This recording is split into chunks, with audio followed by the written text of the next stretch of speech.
এজন্য রাত গভীরে এই নীরব সময়ে ইনসাফের সাথে ভাবেন কি করছেন। 30 বছর ধরে যারা সুদ খান, এই সুদখোর হারামখোর, আপনি কি করছেন? বছরের পর বছর যারা কিস্তি নেন, কিস্তিখোর হারামখোর, কি করছেন? করতেন না? কবরে যাবেন না? তোমরা যারা এক ওয়াক্ত নামাজ পড়ো নাই বাবা, এই আব্বা, আজকে সারাদিন যারা এক ওয়াক্ত নামাজ পড়লা না, আবার রাত ভর যারা নারী ছবি উলঙ্গ দৃশ্য দেখো, তো প্রতিবার নর্তকী দেখলে, হারাম ছবি দেখলে বীর্যপাত হয়, শরীর নাপাক হয়। আর আল্লাহর নবী বলছে, চোখ দিয়া হারাম ছবি দেখলেও জিনা, দিল দিয়া ভাবলেও জিনা, আর নিজের হাত লজ্জা স্থানে ব্যবহার করে নাপাক নষ্ট করলে তাও জিনা।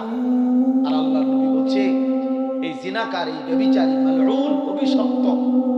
নবীজি বলছে যে জিনা করে সে মুমিন থাকে না। লা ইয়াজনি জানি হিনা ইয়াজনি ওয়া হুয়া মুমিন। সারা দিনে এক ওয়াক্ত নামাজও পড়লা না, রাতভর ছবি, নারী, অশ্লীল দৃশ্য দেখে শরীর নাপাক করে এই যে শুয়ে রইলা, যদি আর ঘুম না ভাঙে,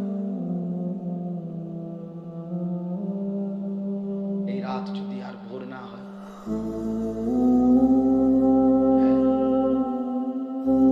তো তোমার মৃত্যু কিসের উপরে হইল? তো তোমার আখিরাত কি হবে?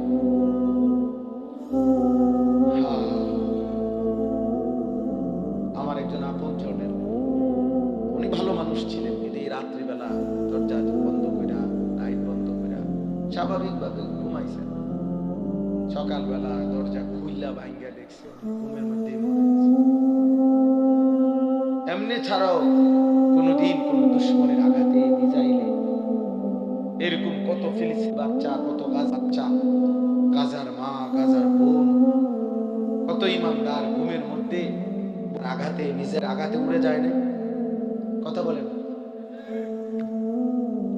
তেমন আর কারো উপরে হইতে পারে না। এই জন্য বন্ধুদের খপ্পরে পড়ে নষ্ট হয়ে গেল। অসৎ বন্ধু ভালো হইতে দিবে না। বন্ধু তোমার হাসি দিয়ে দুর্বল করে দিবে। অসৎ বন্ধুর খপ্পরে নষ্ট হয়ে গেল। সমবয়সী সব সময় দুষ্ট হয়, অধিকাংশ। সমবয়সী যদি চরিত্রহীন হয়, ওর বন্ধুত্ব বিষের চাইতে ক্ষতি। তোমার সময় না, ওই যদি বেনামাজি হয়, ওই যদি চরিত্রহীন হয়, লম্পট হয়, তাহলে ও তোমার শেষ করে দিবে। ও তোমার শেষ পর্যন্ত নারীর ফাঁদে, মদের ফাঁদে, জুয়ার ফাঁদে ঢুকাইয়াই ছাড়ে। তোমার চরিত্রহীন বানাবেই বা, কারণ শয়তান তার সাথে সওয়ার থাকে।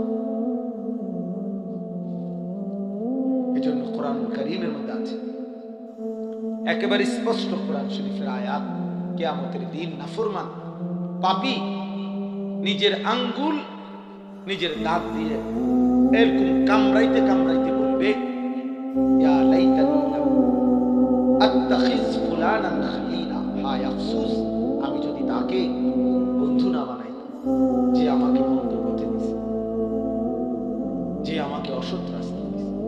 কোন মদখোর নিজের থেকে শুরু করেন, একজন তাকে কোনো বন্ধু মদের আড্ডায় দিছে।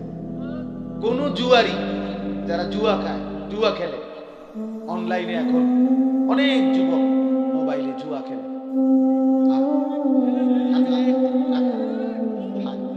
বাবার হাজার হাজার টাকা, বাবারও শেষ পর্যন্ত ফকির বানায়, ওই অসৎ নিজেও শেষ পর্যন্ত ফকির। এই ছেলেকেও কোন অসৎ বন্ধু জুয়ার আড্ডায় নিয়ে গেছে, কোন নারীর আড্ডায়, কোন হারাম মেয়ের সাথে সম্পর্ক করে দিছে, কোন অসৎ বন্ধু। এই জন্য মনে রাখবে, যেই মেয়ে, যেই নারী বিবাহ বহির্ভূত সম্পর্ক করে, ও অসৎ, ও চরিত্রহীন। যদি বোরকা না, একবারে লেফ কম্বল গাওবে, আর কোন ছেলের সাথে বিবাহ বহির্ভূত কোন সম্পর্ক করে, ওই নষ্টা নারী, ও অপবিত্র নারী, ও চরিত্রহীন নারী। বিবাহ বহির্ভূত কোন প্রেম হয়, বিবাহ বহির্ভূত কোনো ভালোবাসা হয় না, ভালোবাসা বিবাহ বহির্ভূত হতেই পারে না। বিবাহ বহির্ভূত জিনা, বিবাহ বহির্ভূত ব্যভিচার, বিবাহ বহির্ভূত সকল সম্পর্ক জিনা, জিনা, ব্যভিচার, লম্পট, লাম্পট্য, এটা অসভ্যতা, চরিত্রহীনতা, বেহায়াপনা, বেরেলনাপনা। ওই মানুষ কষ্ট পাবে। আমার নাম আনিসুর রহমান, আমি বলে দিলাম। হে নওজোয়ান, ছেলে, তোমরা এই জায়গার ছেলেরা কথা কইও না। আব্বা চলে যাও, নাই তো দোস্ত উঠে চলে যাও, কোনো আপত্তি নাই আমার। আমি কোনো ভোট চাচ্ছি না তোমার কাছে, খামখেয়ালি করো না। তোমার মতো দুই চারজন ফালতু না বসলে কিছু হবে না। সাবধান, আমি খামখেয়ালি পছন্দ করি না। আমি কোনো ভোট চাইতে আসি নাই। শ্রোতা আমি কখনোই গুনি না যে মানুষ কয়জন, সংখ্যা গুনার কোনো দরকার নেই আমার। এই জন্য দয়া করে আমি অনুরোধ করছি, প্রত্যেকটা ছেলে, একটা ছেলেই মনে করে তুমি ফিরে আসো। তুমি কোন হারাম নারীর খপ্পরে পড়ো, ও তোমার শেষ করে দিবে, ও তোমার শেষ করে দিবে।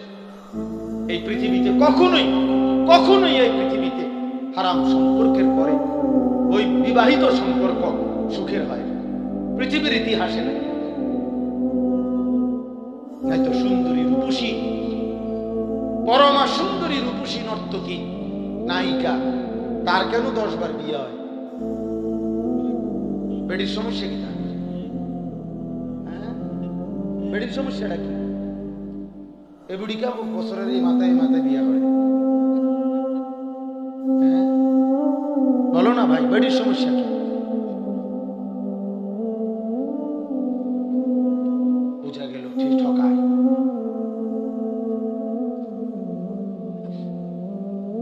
এজন্য আমার অনুরোধ, অনেক বয়স্ক বাবা চাচা আছে, এর চাইতে বেশি আর বলতে পারলাম না, কিন্তু এটাই সত্য আব্বা। নারী পুরুষের হালাল চাহিদা আল্লাহ তাআলার দান।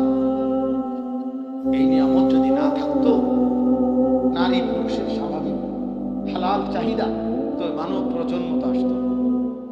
আমিও তো, তুমিও তো এক পবিত্র মা বাবার ভালোবাসার ফসল। আমার মা বাবার পবিত্র ভালোবাসা না থাকলে আমি হতাম কেন? তোমার মা বাবার পবিত্র ভালোবাসা না থাকলে তুমি হইতে কেন? কাজে নারী পুরুষের, স্বামী স্ত্রীর পবিত্র এই হালাল চাহিদা, এ তো ঠিক আছে। আর সেটা তো হালাল ভাবে পূরণের ব্যবস্থা আল্লাহ যেহেতু আদম হাওয়া থেকে শুরু করে এই পর্যন্ত করছেন, তোমার বেলায় অপেক্ষা করলেই হলো। একজন নষ্ট হয়ে যাওয়ার কি আছে? একজন মানুষ, কতজন নারী দরকার? তোমরা এক একটা ছেলে দিবানিশি যে সমস্ত নারী দেখো ছবি, কয়জন তোমার দরকার? আর তুমি যা দেখো নারী ছবি, তো তোমার কল্পনায় যা আসে সেটা কি কি চাচ্ছ? অশ্লীল ছবি দেখে, বেহায়া নারী, রাস্তার বেপর্দা নারী দেখে তুমি কি চাও? তার থেকে চাচ্ছটা কি? জিনা। সুযোগ চাচ্ছ, যদি ব্যভিচারের সুযোগ পাইতা, জিনার সুযোগ পাইতা যদি, তো ঠিক আছে, জেনা হলো, এরপরে যদি সন্তান হয় তো ওর পরিচয় কি? এরপরে যদি পৃথিবীর অন্য কোনো কাজ করো, তো হৃদয়ের মধ্যে বিবেকের দংশন থাকবে না, আমি কি অপরাধ করলাম? হ্যাঁ, এই কথা কি আর মনে পড়বে না কখনো? মানুষের কর্ম না সরে যায়, স্মৃতি তো সরায় না। বুঝেন নাই কথা? হাত পা অঙ্গ প্রত্যঙ্গের কোনো না কোনো কর্ম, এটা শেষ হয়ে যায়, কিন্তু এই যে হৃদয়ে যে স্মৃতি জমে, এটা সরে না। এটা সরে? মানুষ চোখে যা দেখে তার হৃদয়ে জমা, সারা অঙ্গ যাই করে হৃদয়ে জমা দেয়। এই জন্য মনে করেন তো, একজন, আমি যেমন আজ থেকে 35 বছর আগে প্রাইমারি স্কুলে পড়ছি, তো আমার প্রাইমারি স্কুলের বন্ধুদের অনেকের নাম আমার এখনো মনে আছে। এখন যদি নামটা মনে করি, তাদের পুরা চেহারা ভেসে ওঠে। অথচ আমি আজ 35 বছরে তা করে আর কি করি না, তো হৃদয়ের স্মৃতি তো সরে না।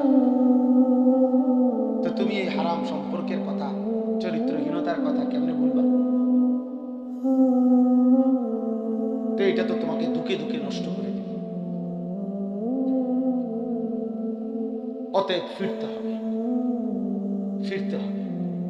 চেষ্টা করতে হবে বাপ, নিজের হেফাজত করতে হবে। আল্লাহ নবী সাল্লাল্লাহু আলাইহি সাল্লাম বলেন, উম্মত তুমি তোমার জবান হেফাজত করো, তুমি তোমার লজ্জাস্থান হেফাজত করো, আমি মুহাম্মদ রাসূল তোমার জান্নাত হেফাজত করব। মাইয়াযমান লি মা বাইনা লাহইয়াইহি ওয়া মা বাইনা রিজলাইহি আযমান লাহুল জান্নাহ, আমি তার জান্নাতের জামিন। জবান দিয়া গুনাহ করবে না, মানে কোনো গীবত, শিকায়েত, হারাম, গালি, মন্দ কথা বলবা না, তোমার জবান দিয়া কাউরে কষ্ট দিবা না, আর লজ্জাস্থান হেফাজত করবা, আমি মুহাম্মদ সাল্লাল্লাহু আলাইহি সাল্লাম তোমার জান্নাতের জামিন, আমি তোমার জান্নাত ঠিক রাখবো। তুমি আসবা, আমি রাসূল জান্নাত বুঝায় দেব।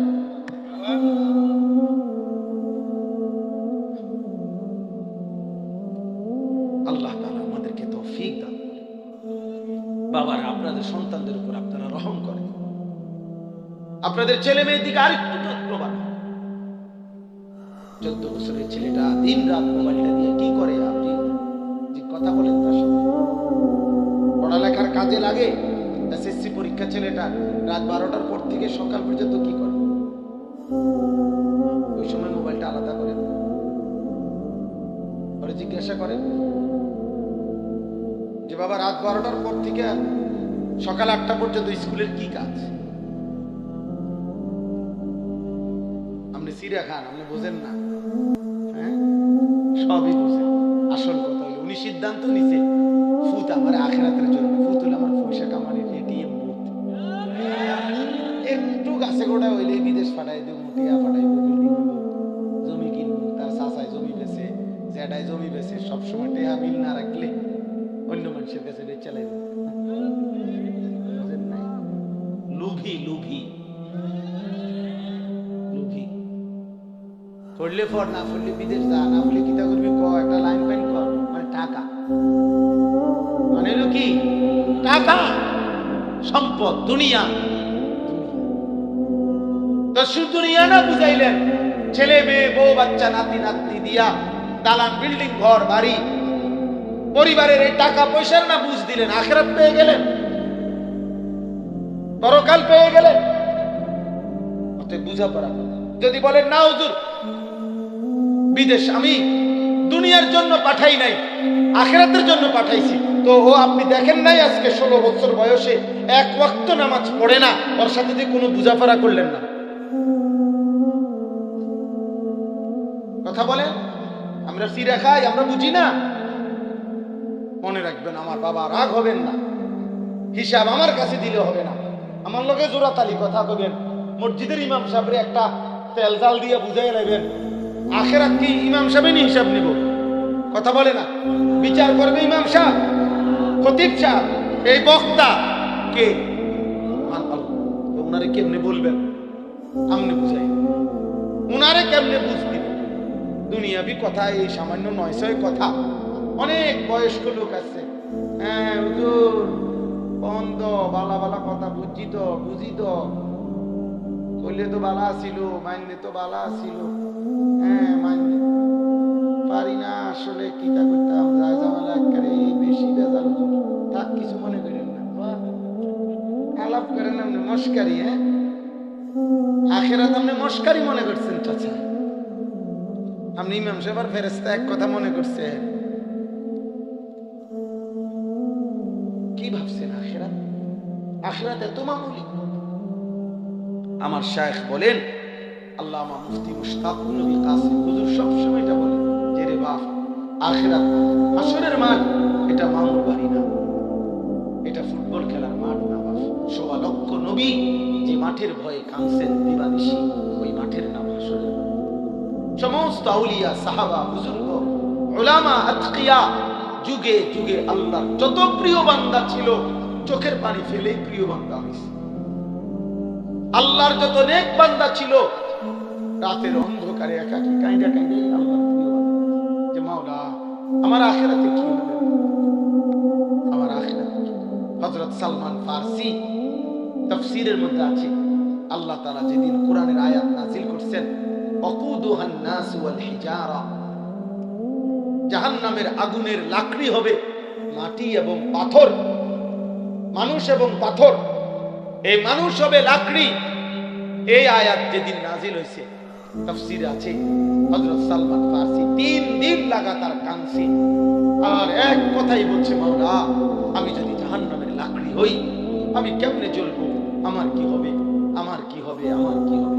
3 দিন পরে নবীজি শুনে সালমান ফারসিকে সান্ত্বনা দিয়ে বলছে, সালমান তুমি কেঁদো না, আমি মুহাম্মদ সাল্লাল্লাহু আলাইহি সাল্লাম আমি সাক্ষ্য দিচ্ছি জান্নাত তোমার জন্য অপেক্ষা করছে।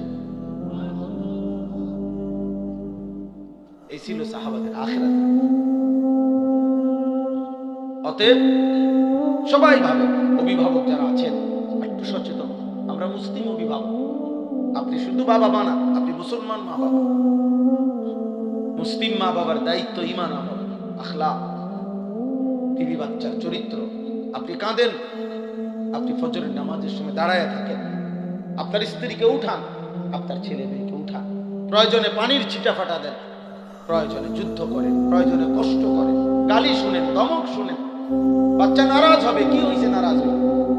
16 বছরের ছেলে আপনার উপরে নারাজ হইয়া কি করবো? আপনার কোপ দিয়ে আলাই দিব, তাইলে 16 বছরের এই নাফরমান রাগ করলে করবেটা কি? ও বাড়ির থেকে বাইরে যাবে, তোরে বের করে দেন, যা বেটা নাফরমান বের কর। তুই যে তোমার আল্লাহর দুশমন, তুই যে তোমার মালিককে সাজদা করতে চাস না, তোর মতো গাদ্দারের ঘর আমি করবো কেন বেটা? তোর মতো নাফরমানের জন্য আমি পয়সা রোজগার করবো কেন বেটা? বাইরে বেটা। আপনি দেখেন না বাইরে কি আপনি মরে যাবেন ঠিক মতো। শেষ বয়সে 3 বেলা খানা পাইলে কেউ মরে না, কথা বলে না কেন? ঠিক মতো ভাত খাইলে বুড়া মানুষ মরে না, বিল্ডিং হইলে আর বুড়া মানুষ মরে না, 3 জন বিদেশ গেলে বুড়া মানুষ আর মরে না, বাড়িতে কোনো অভাব না থাকলে বুড়া মানুষ আর মরে না। মরে না, আপনি মরেন কা? আপনার তো কোনো অভাব নাই, আপনি মরছেন কিনতেন, আপনি না 3 ফুট বিদেশ, আপনি কা মরলেন? অতএব সাফ সাফ, খুব বেশি পেরেশানি আমাদের, আপনাদেরকে কষ্ট দিচ্ছি, বসায় রাখছি।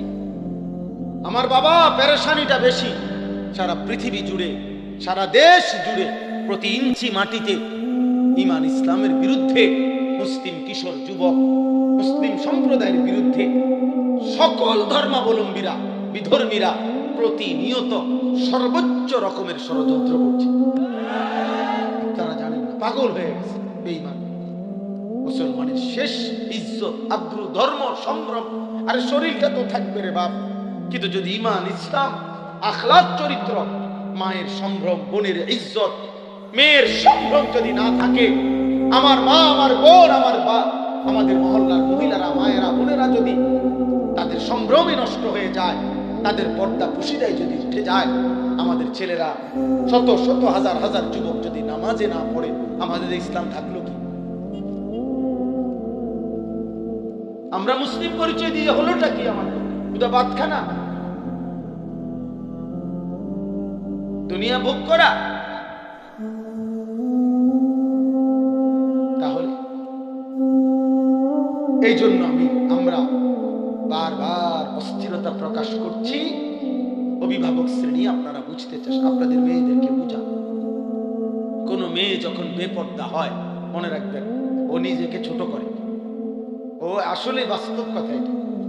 কোন মেয়ে যখন বেপর্দা হয়, নিজেকে সে কম দামি বানায় ফেলে। অর্থাৎ সে বলে, বুঝাইতে চায় আমি এতটা ফালতু যে রাস্তার যেই কোনো বেড়াইতের সামনে আমি নিজেকে তুলে ধরলাম, যেহেতু আমার কোনো ইজ্জত নাই, সম্মান নাই, আমার দিকে কেউ চায় না, যে আমি খুললাম যে কোনো মানুষের সামনে নিজেরে দিলাম, তো নিজেরে একেবারে ছোট করে।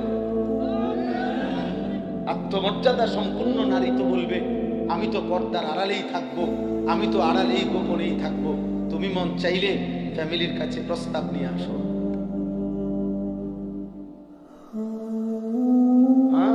হালাল সম্পর্কের মাধ্যমে আসো। এই জন্য বেহায়া নারী মূলত নিজেকে ছোট করে। এই জন্য পৃথিবীর সকল বেপর্দা নারী, বেহায়া নারী, ও মূলত নিজেই নিজেকে ছোট করে। এটাই সত্য। আপনি দেখেন ভাই বানাতে, তুমি কে এত ফালতু মাল হয়ে গেলা, এত কম দামি জিনিস হয়ে গেলে যে সবার সামনে পেশ করে দিলে নিজের। কেন? নারী তো সম্ভ্রমের, নারী তো ইজ্জতের, নারী তো মর্যাদার, নারী তো আমার মা হবে, নারী তো আমার বোন হবে, নারী তো আমার কন্যা হবে, নারী তো আমার স্ত্রী হবে। নারী কেন রাস্তার মহিলা হবে? যে নারী বেপর্দা বেহায়া তার আর আছে কি? যা ছিল তা তো দেখাইয়ে গেছে। আছে কি আর? কিচ্ছু পাইতা না তো। মোবাইলের ওই নর্ত কি কিচ্ছু নাই, যা ছিল দেখাইয়ে তোলাইছে, যা তো দেখাইয়ে ফেলছে সে। ওর কাছে তো আর কিছুই নাই, কিছুই না। ভালোবাসা বলতে তো নাই, ভালোবাসা তো সে জনে জনে বিক্রি করে দিছে। তার থেকে তুমি কেমনে ভালোবাসা পাইবা বাবা? আল্লাহ আমাদেরকে হেফাজত করেন, আল্লাহ আমাদের আখলাকের হেফাজত করেন। চলেন।